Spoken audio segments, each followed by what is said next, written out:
मौनी अमावस्या क्यों मानी जाती है इतनी खास? सुनिए पौराणिक कथा। जय श्री कृष्णा। माघ मास की अमावस्या, जिसे मौनी अमावस्या कहते हैं, हिंदू धर्म में अमावस्या तिथि का खास महत्व है।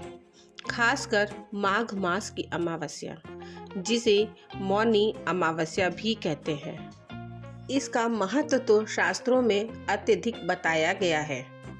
मौनी शब्द का अर्थ है मौन रहना, और आध्यात्म में मौन रहने का विशेष महत्व और लाभ बताया गया है। मौनी अमावस्या का दिन अत्यंत शुभ और लाभकारी माना जाता है। यह दिन भगवान विष्णु और पितरों को समर्पित है। इस अवसर पर गंगा स्नान का व दान का विशेष महत्व है। इस दिन बड़ी संख्या में श्रद्धालु पवित्र नदियों में स्नान करने जाते हैं। पौराणिक कथा के अनुसार मौनी अमावस्या के दिन गंगा जल अमृत में बदल जाता है और मौनी अमावस्या पर संगम पर देवताओं का आगमन होता है। इसलिए इस दिन गंगा स्नान का विशेष महत्व है। हिंदू धर्म में मौनी अमावस्या को मोक्ष प्राप्ति, आत्मशुद्धि और पितरों की शांति के लिए विशेष दिन माना जाता है। इस दिन ध्यान, मौन और स्नान का विशेष महत्व है। हर साल माघ माह के कृष्ण पक्ष की अमावस्या के दिन मौनी अमावस्या मनाई जाती है। मौनी अमावस्या को लेकर एक मान्यता यह भी है कि इस दिन मनु ऋषि का जन्म हुआ था। मौनी अमावस्या की सबसे बड़ी बात है कि यह माघ कृष्ण चतुर्दशी के अगले दिन आता है। माघ कृष्ण चतुर्दशी को शिव जी का विवाह माता पार्वती से तय हुआ था और अगले दिन मुनियों और देवी देवताओं ने शिव की साधना के लिए उनकी उपासना की थी। भगवान विष्णु के देवी पार्वती के भाई बनकर उनके विवाह संबंधी कार्यक्रम में भाग लेना स्वीकार किया था। वैदिक पंचांग के अनुसार माघ महीने के कृष्ण पक्ष की अमावस्या तिथि की शुरुआत 28 जनवरी 2025 की रात 7:35 पर होगी। इसका समापन 29 जनवरी 2025 को शाम 6:05 पर होगा। ऐसे में उदया तिथि के अनुसार 29 जनवरी बुधवार के दिन ही मौनी अमावस्या मनाई जाएगी। मौनी अमावस्या महत्व और महात्म्य। इस दिन श्राद्ध तर्पण का भी महत्व है। मौनी अमावस्या पर गंगा नदी या किसी पवित्र नदी में स्नान करने से सभी पाप मिटते हैं, मोक्ष की प्राप्ति होती है। इस दिन पितरों की शांति के लिए श्राद्ध, जल तर्पण और पिंडदान के भी कार्य किए जाते हैं। मान्यता है कि इस दिन दान पुण्य के कार्यों के साथ ब्राह्मण और गरीबों को भोजन खिलाने से पितृ प्रसन्न होते हैं। ऐसा कहा जाता है कि अमावस्या के दिन पितर अपने वंशज से मिलने आते हैं। ऐसे में इस दिन श्राद्ध, तर्पण और पिंडदान के कार्यों से परिवार के सदस्यों पर पितरों का आशीर्वाद बना रहता है। मौनी अमावस्या का दिन अत्यंत शुभ और लाभकारी माना जाता है। इस दिन बड़ी संख्या में श्रद्धालु पवित्र नदियों में स्नान करने जाते हैं। मौनी अमावस्या का आध्यात्मिक महत्व। मौन रहना एक आध्यात्मिक साधना की तरह है। मौनी अमावस्या में भी मौन रहने की सलाह दी जाती है। शास्त्रों के अनुसार चंद्रमा को मन का देवता माना गया है और अमावस्या के दिन चंद्र के दर्शन नहीं होते हैं, जिसके चलते मनुष्य के मन की स्थिति बिगड़ने लगती है। इसलिए मौनी अमावस्या पर चुप रहकर या मौन धारण कर स्थिति को संभालने की कोशिश की जाती है। इस दिन मौन व्रत धारण करने से आत्मा की शुद्धि होती है और मन शांत होता है। मौन रहकर व्यक्ति ध्यान और आध्यात्मिकता की ओर अग्रसर हो सकता है।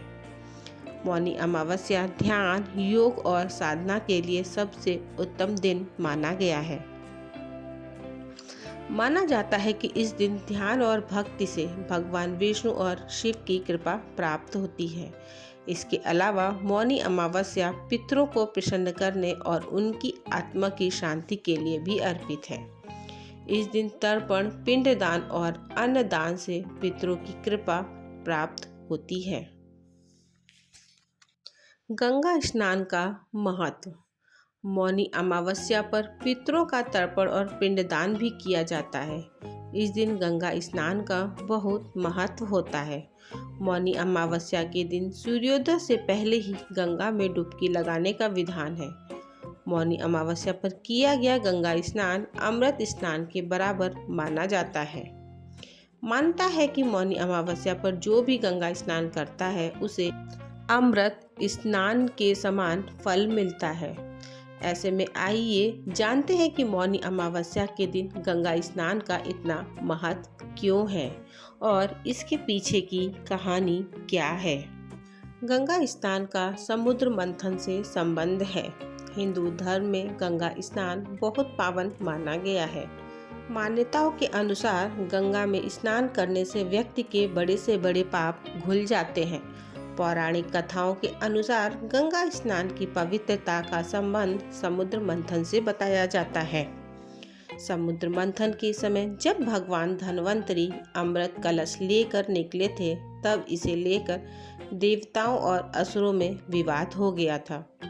अमृत कलश की छीना झपटी होने लगी थी। इसी दौरान कलश की कुछ बूंदें प्रयागराज, हरिद्वार, उज्जैन और नासिक में गिर गई थीं। इन जगहों पर बहने वाली नदियों का जल अमृत गिरने से पवित्र हो गया। यही कारण है कि त्योहारों, पूर्णिमा और अमावस्या जैसी तिथियों पर गंगा स्नान किया जाता है। ऐसा विश्वास किया जाता है कि इन स्थानों की नदियों में स्नान करने पर अमृत स्नान का पुण्य प्राप्त होता है। आइए सुनते हैं मौनी अमावस्या की पौराणिक कथा। कांचीपुरी नामक नगर में देवस्वामी नामक एक ब्राह्मण रहता था। उसकी पत्नी का नाम धनवती और पुत्री का नाम गुणवती था। उसके 7 पुत्र थे।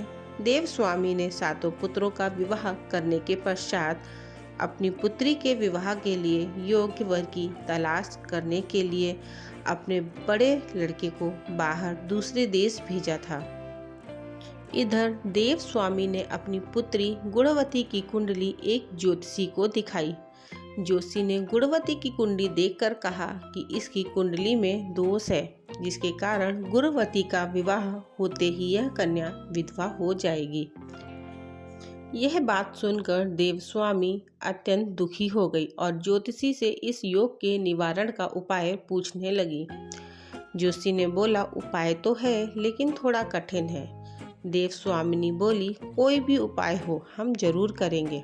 तब ज्योतिषी ने उपाय बताया कि इस योग का निवारण सिंहल द्वीप पर है। वहाँ एक सोमा नामक धोबिन रहती है। सिंहल द्वीप पर रहने वाली सोमा नामक धोबिन को घर बुलाकर उसकी पूजा करने से ही संभव होगा। यह सुनकर देवस्वामी ने अपने सबसे छोटे लड़के के साथ अपनी पुत्री को सोमा धोबिन को घर लाने के उद्देश्य से सिंघल द्वीप जाने के लिए रवाना किया। वे दोनों वहां जाने के लिए सुबह ही निकल गए।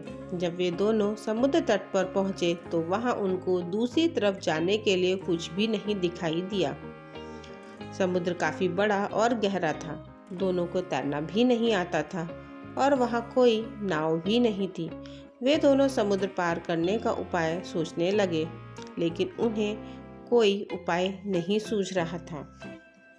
थक हार कर दोनों भाई बहन भूखे प्यासे एक वट वृक्ष की छाया में उदास होकर बैठ गए। उस वृक्ष के तने की एक खोह में एक गेंद अपने बच्चों के साथ रहता था। उस दिन उस खोह में केवल गिद्ध के बच्चे थे। वे दिन भर इन दोनों को परेशान होते हुए देख रहे थे। शाम को जब बच्चों की माँ उनके लिए कुछ आहार लेकर आई और उन्हें खिलाने लगी, लेकिन गिद्ध के बच्चों ने कुछ नहीं खाया और अपनी माँ से कहा, इस वृक्ष के नीचे आज सुबह से ही 2 भूखे प्यासे प्राणी बैठे हैं। जब तक वे नहीं खाएंगे हम लोग भी नहीं खाएंगे। बच्चों की बात सुनकर उनकी माँ गिद्धनी को दया आ गई। उसने दोनों प्राणियों को देखा और उनके पास जाकर कहा, आपकी इच्छा मैंने जान ली है, आप लोग भोजन करें। कल प्रातः मैं आप लोगों को समुद्र पार सोमा के घर पहुंचा दूंगी। गिद्धनी की बात सुनकर उन दोनों भाई बहन प्रसन्न हो गए। दोनों चिंता मुक्त हो गए थे। उन्होंने गिद्धनी को प्रणाम किया और भोजन ग्रहण किया। इसके बाद दोनों वहीं वृक्ष के नीचे सो गए। प्रातः होते ही गिद्धनी ने उन्हें सोमा के घर के पास पहुंचा दिया। वे दोनों पास के ही जंगल में झोपड़ी बनाकर रहने लगे। उन्होंने अपनी सेवा से सोमा को प्रसन्न करने का निश्चय किया। वे प्रतिदिन सुबह अंधेरे में उठकर सोमा का घर झाड़ू कर लीप पोत दिया करते थे। सोमा को हर रोज इतने ढंग से अपना घर लिपा पुता एवं साफ सुथरा देखकर आश्चर्य होता था, क्योंकि उससे पहले ऐसा कभी नहीं होता था। एक दिन उसने अपनी बहुओं से इस बारे में पूछा तो उसकी बहुओं ने बताया कि हम लोगों के अलावा और कौन यह काम करने हमारे घर में आएगा। परंतु सोमा को बहुओं की इस बात पर विश्वास नहीं हुआ और उसने एक दिन सारी रात जागकर घर की सफाई का सारा रहस्य जान लिया। यह जानकर उसे बड़ा दुख हुआ कि उसके घर की सफाई एक ब्राह्मण कन्या और उसका भाई करते हैं। उनसे इस तरह सेवा करने का कारण पूछने पर भाई ने सोमा को सारी बात बताई, जिसे जानकर सोमा ने कहा, आज से तुम लोग यह काम करना छोड़ दो। मैं तुम लोगों की साधना और सेवा से बहुत प्रसन्न हूँ। अब तुम्हारी सेवा किए बिना मुझे विश्राम नहीं मिल सकता। सोमा उनके आग्रह पर दोनों के साथ घर जाने को तैयार हो गई। प्रस्थान करते समय उसने अपनी बहुओं से कहा कि यदि मेरी अनुपस्थिति में किसी की मृत्यु हो जाए तो उसके शरीर को नष्ट ना करना। क्षण भर बाद दोनों अतिथियों के साथ वह कांचीपुर पहुंच गई। दूसरे दिन गुणवती का विवाह संपन्न हुआ और ज्योतिषाचार्य के बताए अनुसार विवाह होते ही गुणवती के पति की मृत्यु हो गई। तब सोमा ने पूजा पाठ किया और अपने पुण्य को गुणवती को दान कर दिया। इस उपाय से गुणवती का पति जीवित हो गया।